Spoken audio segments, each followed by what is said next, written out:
আসসালামু আলাইকুম। সুপ্রিয় ছাত্রছাত্রীবৃন্দ, তোমাদের সকলকে স্বাগত জানাচ্ছি শিল্প ও সংস্কৃতি ক্লাসে।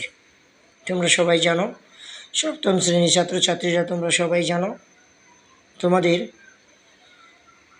শনিবার শিল্প ও সংস্কৃতি পরীক্ষা। সেই পরীক্ষার একটি অ্যাসাইনমেন্ট তোমাদের সামনে আমি রেডি করে দেব, সেই জন্য উপস্থিত হয়েছি। শেষ পর্যন্ত সবাই ভিডিওটি দেখবে। সবাইকে অগ্রিম ধন্যবাদ জানাচ্ছি। এখানে একটি প্রশ্ন অবশ্যই পড়তে হবে তোমাদের, সেটা হলো লোকশিল্প কাকে বলে বা লোকশিল্প বলতে কী বুঝো, এবং বাংলাদেশের 10টি উল্লেখযোগ্য লোকশিল্প কী কী, এবং বাংলাদেশের লোকশিল্পের আচার্য শিল্পাচার্য জয়নুল আবেদিন সম্পর্কে আমরা কিছু জানতে পারবো। তাহলে চলো শুরু করি। লোকশিল্প বলতে কী বুঝো? লোকশিল্প লোক সংস্কৃতির প্রেক্ষাপটে তৈরি সমস্ত ধরনের চাক্ষুষ শিল্পকে অন্তর্ভুক্ত করে।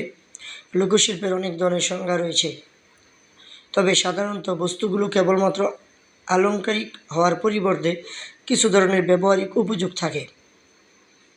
সেক্ষেত্রে গোষ্ঠীবদ্ধ মানুষ যারা উন্নত সমাজের কাঠামোর মধ্যে বিরাজমান করে কিন্তু ভৌগোলিক অথবা সাংস্কৃতিক কারণে শিল্পের দ্বারা থেকে বিচ্ছিন্ন হয়ে পড়ে, তাদের নির্মিত এই শিল্পকে লোকশিল্প বলা হয়। অর্থাৎ আমি আরেকবার পড়তেছি, আরেকবার শোনো তোমরা। গোষ্ঠীবদ্ধ মানুষ যখন উন্নত সমাজের কাঠামোর মধ্যে বিরাজমান করে কিন্তু ভৌগোলিক অথবা সাংস্কৃতিক কারণে শিল্পের উন্নত ধারা থেকে বিচ্ছিন্ন হয়ে পড়ে, তাদের নির্মিত এই শিল্পকে লোকশিল্প রূপে বিবেচনা করা হয়। এরপর আমরা আরও একটি প্রশ্ন সম্বন্ধে পড়ব, সেটা হলো বাংলাদেশের 10টি উল্লেখযোগ্য লোকশিল্প। বাংলাদেশের 10টি উল্লেখযোগ্য লোকশিল্প হলো শখের হাড়ি, কাঠের নকশাদার হাতি, নকশিকাঁথা, পোড়ামাটির টেপা পুতুল ও পোড়ামাটির হাতি। এছাড়া আরও উল্লেখযোগ্য লোকশিল্প হচ্ছে স্বরচিত্র, আলপনা, লোকবাদ্যযন্ত্র, সোলার কাগজ, পটচিত্র, বাঁশ ও বেতের বেড়া, নকশিপিঠা, নকশিপাখা, শীতলপাটি, শিকা প্রভৃতি।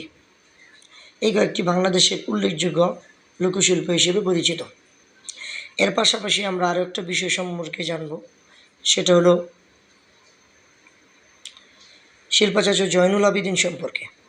শিল্পাচার্য জয়নুল আবেদিন সম্পর্কে আমরা কিছু তথ্য সংগ্রহ করব, যেটা তোমাদের মেইন বইয়ের থেকে আমি তোমাদেরকে বুঝিয়ে দিচ্ছি। অর্থাৎ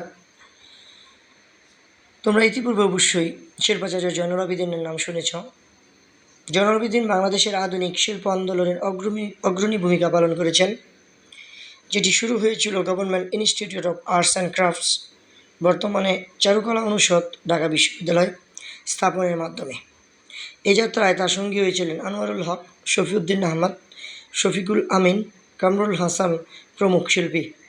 শিল্পাচার্য জয়নুল আবেদিন ছিলেন এই প্রতিষ্ঠানের প্রতিষ্ঠাতা অধ্যক্ষ। তার শৈল্পিক দূরদর্শিতা ও নেতৃত্বে আমাদের দেশের শিল্প শিক্ষা প্রাতিষ্ঠানিক রূপ লাভ করে এবং এই জন্যই তাকে শিল্পাচার্য উপাধি দেওয়া হয়।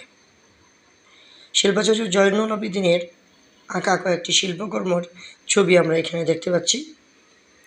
8টি ছবি এখানে শিল্পাচার্য জয়নুল আবেদিন এর 8টি বিখ্যাত ছবি, অঙ্কিত ছবি এখানে তোমাদের সামনে উপস্থাপন করা হলো।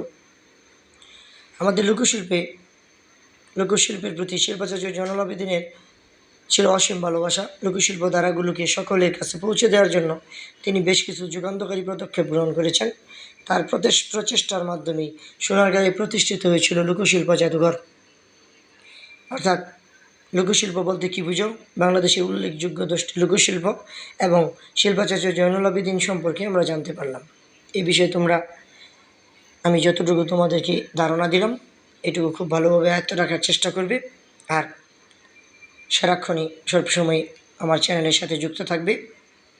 চ্যানেলটি সবাই সাবস্ক্রাইব করবে এবং লাইক কমেন্ট করবে। সবাইকে ধন্যবাদ জানাচ্ছি। আসসালামু আলাইকুম।